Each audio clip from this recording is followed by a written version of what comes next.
కట్టుకున్న వాడెదురుగా నల్లబొట్టుతోనా? ఏరా, నువ్వైనా చెప్పొచ్చు కదా. నేను పెట్టుకుంటాను. ఎక్కడికి వెళ్తున్నారు? ఇంటికి. పదండి, ఇంటి దగ్గర డ్రాప్ చేస్తా.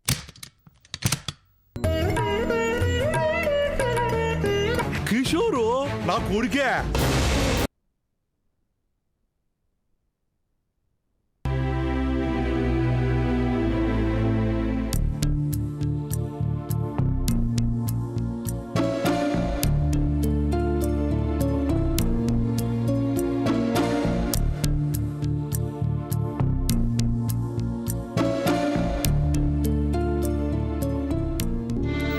అమ్మా, నేను రాముని డాడీ అని పిలవకూడదట. అవును, పిలవకూడదు. ఎందుకు పిలవకూడదు? ఎందుకంటే మీ డాడీ వచ్చేసారు కాబట్టి. నువ్వు కూడా అదే మాట. డాడీ అట డాడీ. తను డాడీ కాదు, రామునే డాడీ. బన్నీ, చెప్పినట్టు విను. నేనేం వినను. నీ దోస్త్ కట్టి పో.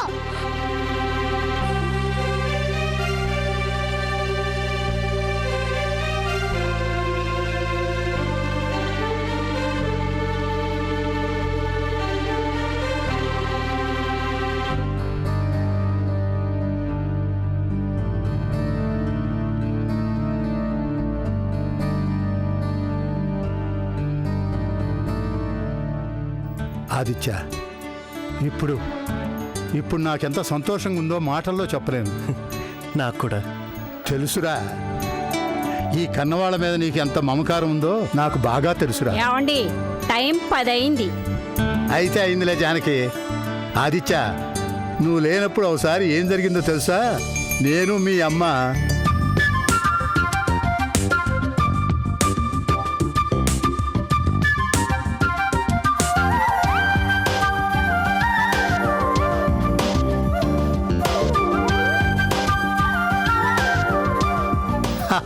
అదన్నమాట.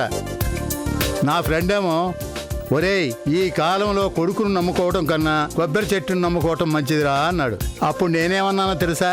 కొడుకైతే తలకొరి పెడతాడు, కొబ్బరి చెట్టు ఏం చేస్తుంది అన్నా. దానికి వాడేమో, ఏమండి, ఇక ఆపుతారా? మాట్లాడి జానకి, ఎన్నాళ్ళ తర్వాత నా కొడుకుతో మాట్లాడుతూ ఉంటే అర్ధరాత్రి అవుతుంది, తెల్లారిపోతుంది. పోతే పోయా, ఇప్పుడు ఏమైంది? ఒరే ఆది, నువ్వులే, వెళ్ళు. ఎక్కడికి? మట్టి బుర్ర, ఇన్నేళ్ళైతే వచ్చాయి గాని. ఓ అదే. మరదే, వయసులో ఉన్నవాడికి వయసు అయిపోయిన వాడికి తేడా. ఆదిత్య, నువ్వు వెళ్ళు నానా. Thank you mummy, thank you so much.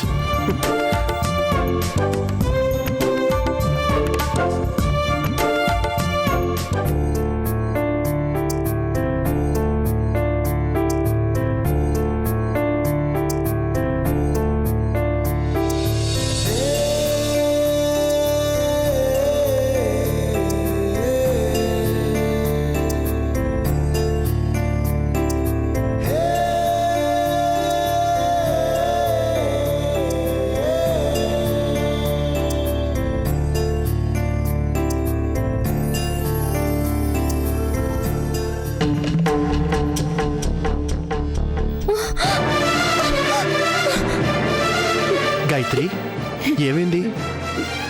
ఏం లేదు. మరి రా.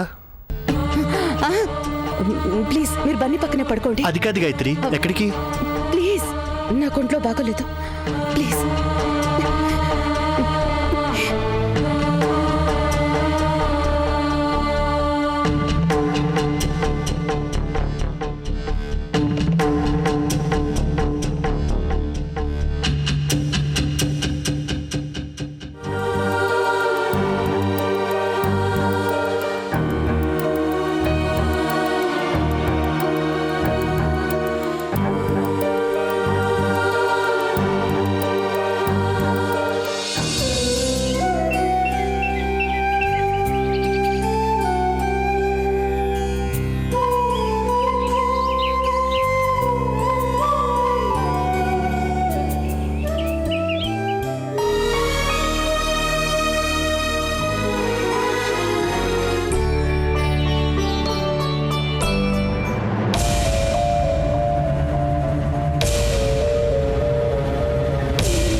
ఆదిత్య ఆదిత్య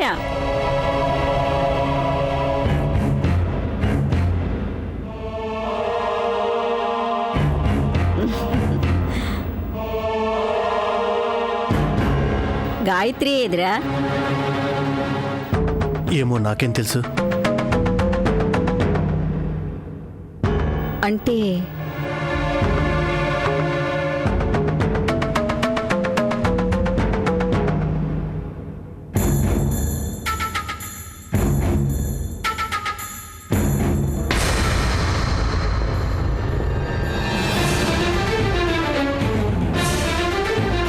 గాయత్రి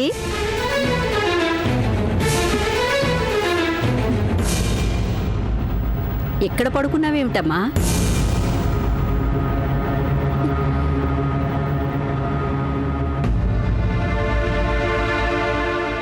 అంటే రాత్రి నువ్వు ఆదిత్యతో ఏంటమ్మా ఇది? ఇన్నాళ్ల తర్వాత వాడు తిరిగి వస్తే ఒక భార్యగా నువ్వు చేయవలసింది ఇదేనా? అది అలా అడుగు మమ్మీ.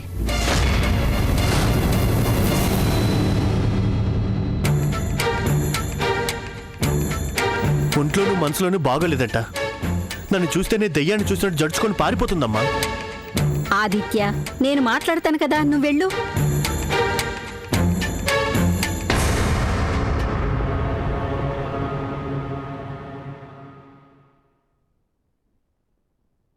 ఏమైంది గాయత్రి? నిజంగానే ఒంట్లో కుంటి సాకులు చెప్పొద్దు. చూడు, నా కొడుకు పునర్జన్మను పొంది వచ్చాడు.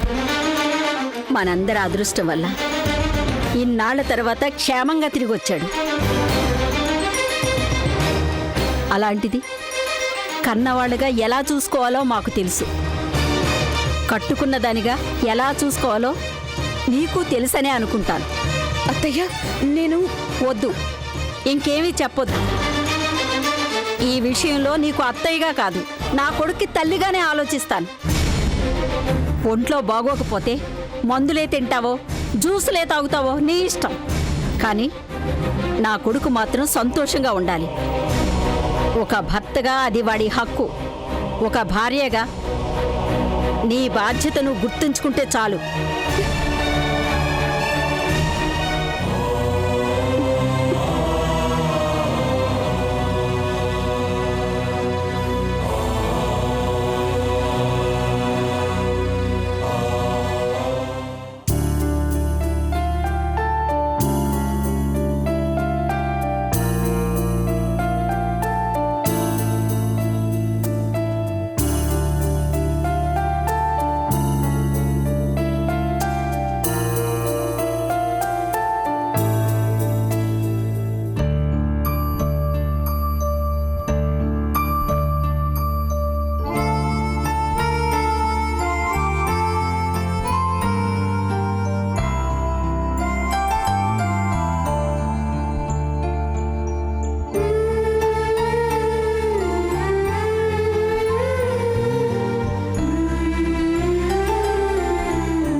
సౌందర్య, నా బట్టలు కూడా నువ్వే ఉతికావా? ఎందుకమ్మా నీకీ శ్రమ? ఇందులో శ్రమే ఉంది నాన్న. పని పాట లేదు, ఖాళీగా ఉన్నాను కదా. వద్దమ్మా, ఎంతో నాజుగ్గా అల్లారు ముద్దుగా పెరిగిందానివి. ఈ పనులన్నీ నీకొద్దమ్మా.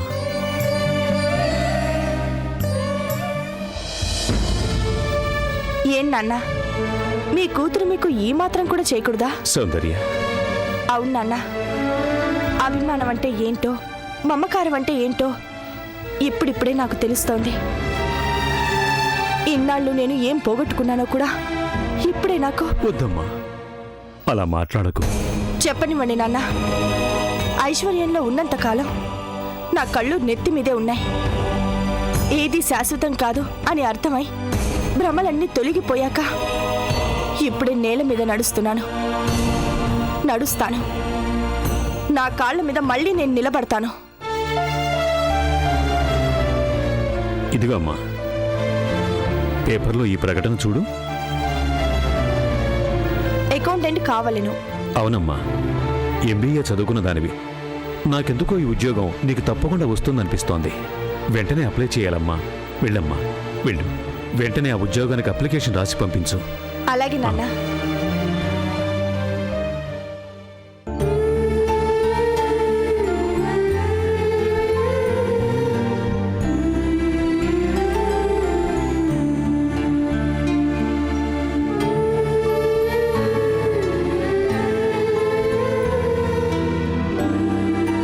పోస్ట్ అకౌంటెంట్ జీతం అంతా చెప్పలేదు. చూద్దాం.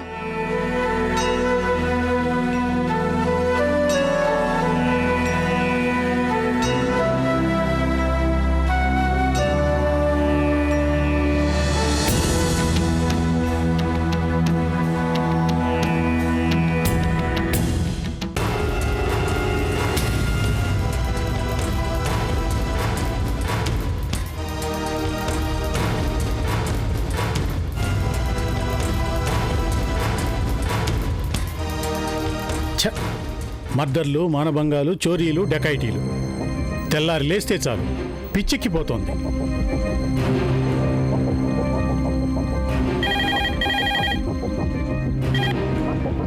రెడ్డమ్మా, ఎస్ సార్. ఒకసారి లోపలికి రా. వస్తున్నాను సార్.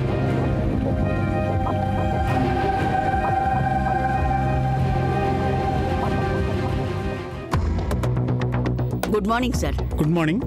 కూర్చోండి. Thank you sir. రెడ్డమ్మా, ఆ తులసి కేసు ఇన్వెస్టిగేషన్ ఎంతవరకు వచ్చింది? సార్, తులసిని మానభంగం చేసిన ఆ రేపిస్టు పేరు కిషోర్ అని తెలిసింది. ఆ రోజు నుంచి వాడు పరారులో ఉన్నాడు. ఎవడు వాడు? రామదాస్ అనే వడ్డీ వ్యాపారి కొడుకు. ప్రాథమిక పరిశీలనలో ఆ కిషోర్కి అన్ని రకాల అలవాట్లు ఉన్నాయని తెలిసింది. ఐసి. మరి ఆ తులసి పేరెంట్స్ ఏమంటున్నారు? పాపం, వాళ్ళు మిడిల్ క్లాస్ మనుషులు, భయస్థులు. ప్రాణం కన్నా పరువే ఎక్కువని భావించే రకాలు. తులసి కళ జరిగినప్పటి నుంచి దాదాపుగా బయటికి రావడమే మానేశారని తెలిసింది. రెడ్డమ్మా, మన పని అలాంటి కిరాతకుల్ని అరెస్ట్ చేయటం వరకే. విచారించి శిక్షించే బాధ్యత న్యాయస్థానాలదే. సార్, ఆ తులసిని చూస్తుంటే నా గుండె బరువెక్కిపోతుంది. ఎలాగైనా ఆ అభాగ్యురాలికి న్యాయం జరగాలి. రెడ్డమ్మ, నీకు తెలియందేముంది? మానభంగం జరిగిందని కేసు పెట్టగానే సరిపోదు. ఆమెకు అండగా కన్నవాళ్లు నిలబడకపోతే మనం ఏమీ చేయలేము. కేసు నిలబడాలంటే ఎన్నిటినో తట్టుకోవాలి. ఇంతకీ ఆ తులసి పరిస్థితి ఎలా ఉంది? ఇంకా హాస్పిటల్లోనే ఉంది. పాపం చిన్నపిల్ల. ఆ షాక్లోంచి ఇంకా తీరుకోలేకపోతుంది. ఏ చిన్న అలికిడైనా ఉలిక్కి పడుతోంది. ట్రైమాటిక్ కండిషన్ అన్నమాట.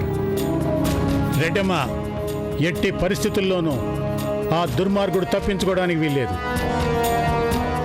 వాడిని గురించిన అన్ని ఆధారాల్ని సేకరించండి. వీలైనంత తొందరలో ఆ రాస్కెల్ని అరెస్ట్ చేయాలి. Yes sir, I will do my best.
ఏం కావాలమ్మా? సార్, నా పేరు సౌందర్య. పేపర్లో అకౌంటెంట్ కావాలి అనే ప్రకటనని చూసొచ్చాను. ఓ, ఇంటర్వ్యూ కోసమా? అవును సార్. రామ్మా, మా బాస్ ఆ క్యాబిన్లో ఉన్నారు. రండి.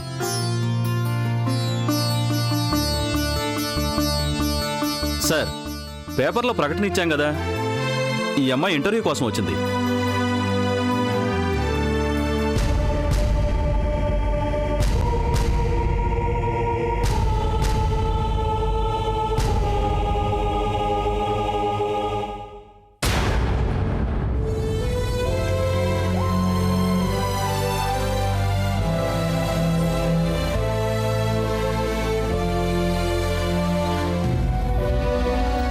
సౌందర్య,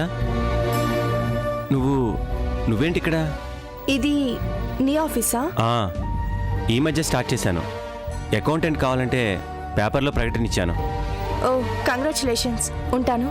అదేంటి, ఎందుకు వచ్చావో ఆ పని పూర్తి కాకుండానే? సారీ, నిజంగానే ఇది నీ ఆఫీస్ అని నాకు తెలీదు. తెలియకే వచ్చాను. వెళ్తాను. ఎందుకు? ఎందుకో తెలియకే అడుగుతున్నావా కృష్ణ? చూడు సౌందర్య, ఇక్కడ నేను కృష్ణని కాదు, కృష్ణ ప్రసాద్ని. అందుకే వెళ్తాను అంటున్నాను. ఇంటర్వ్యూ అవసరం లేదా? అవసరం ఉండే వచ్చాను, కానీ ఇక్కడికి వచ్చాకే తెలిసింది పొరపాటుగా నేను రాంగ్ అడ్రస్కి వచ్చానని. ఏ, ఇది రైట్ అడ్రస్ అయితే నీకేమైనా అభ్యంతరమా? ఆహా, నా వల్ల నీకు ప్రాబ్లం అవుతుందేమో అని. ఏం పర్వాలేదు. నిజంగా నువ్వు చేయాలనుకుంటే ఈ జాబ్ నీకే. కానీ చూడు, పర్సనల్ లైఫే, ప్రొఫెషనల్ లైఫే. నా దగ్గర పనిచేయడం నీకు ఇష్టం లేకపోతే యూ కెన్ గో నౌ. ఆహా, నాకు ఇష్టం లేక కాదు. మరి ఇంకేంటి సౌందర్య, నా కంపెనీకి అకౌంటెంట్ కావాలి, నీకు ఉద్యోగం కావాలి, దట్స్ ఆల్. నువ్వు ఓకే అంటే చెప్పు, ఇప్పుడే అపాయింట్మెంట్ ఆర్డర్ రెడీ చేయిస్తాను. ఓకే, కానీ కానీ చిన్న రిక్వెస్ట్. ఏంటి? అదే, నేను నీ దగ్గర ఉద్యోగం చేసే విషయాన్ని ఎవరికి చెప్పకూడదు. కండిషనా? కాదు, విన్నపం, అభ్యర్థన. నా వల్ల ఎవ్వరికి ఎలాంటి ప్రాబ్లం రాకూడదని. Okay, thank you.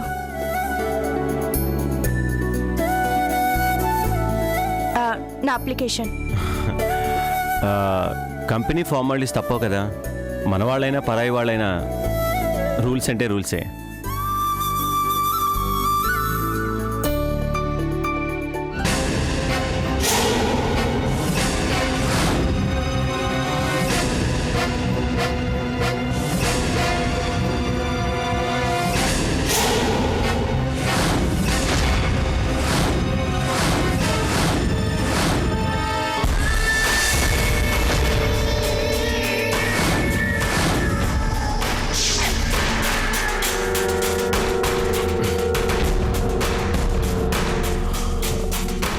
మేనేజర్, ఒకసారి లోపల రండి. సార్, చూడండి, ఈ రోజు నుంచి ఈవిడే మన అకౌంటెంట్. తన ప్లేస్ చూపించి ఏం చేయాలో కూడా చెప్పండి. అపాయింట్మెంట్ ఆర్డర్ వెంటనే రెడీ చేయించండి. అలాగే సార్, రండి. Thank you sir. Welcome. All the best. Thanks.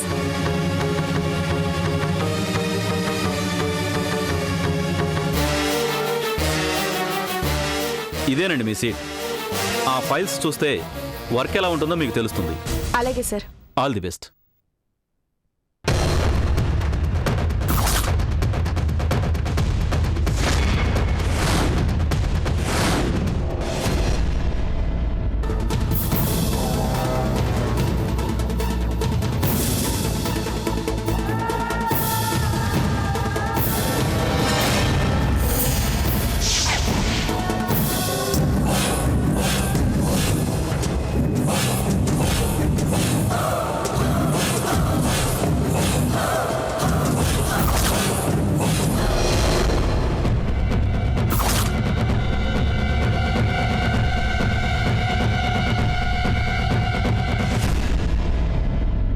ఈ రోజు నుంచి ఈ సీటు నాదే కృష్ణ.